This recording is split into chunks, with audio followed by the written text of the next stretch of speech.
முக்கிய செய்தி, முன்னாள் அமைச்சர் சி விஜயபாஸ்கர் ராஜினாமா செய்திருக்கிறார். எடப்பாடி பழனிசாமி உடனான தொடர் கருத்து வேறுபாடுகளை அடுத்து எம்எல்ஏ பதவியை அவர் ராஜினாமா செய்திருக்கிறார்.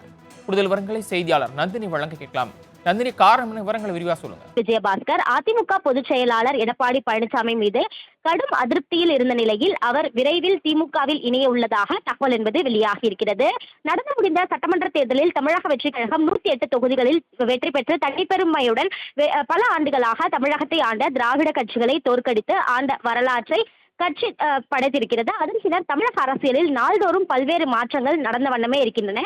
ஏற்கனவே பார்த்தோம் என்றால் அதிமுகவில் இருந்து 4 சட்டமன்ற உறுப்பினர்கள் தங்களுடைய எம்எல்ஏ பதவியை ராஜினாமா செய்து தமிழக வெற்றி கழகத்தில் இணைந்திருந்தார்கள். இந்த நிலையில்தான் முன்னாள் அமைச்சர்கள், எம்எல்ஏக்கள் என பலரும் வேகமாக அதிமுகவில் இருந்து விலகி மாற்று கட்சிகளை தேடி வருவதாக கூறப்படுகிறது.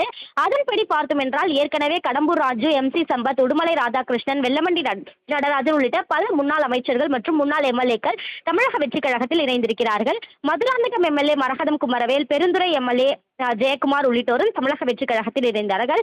அந்த வரிசையில் தற்போது சி விஜயபாஸ்கரும் தற்போது தன்னுடைய சட்டமன்ற உறுப்பினர் பதவியை ராஜினாமா செய்திருக்கிறார்.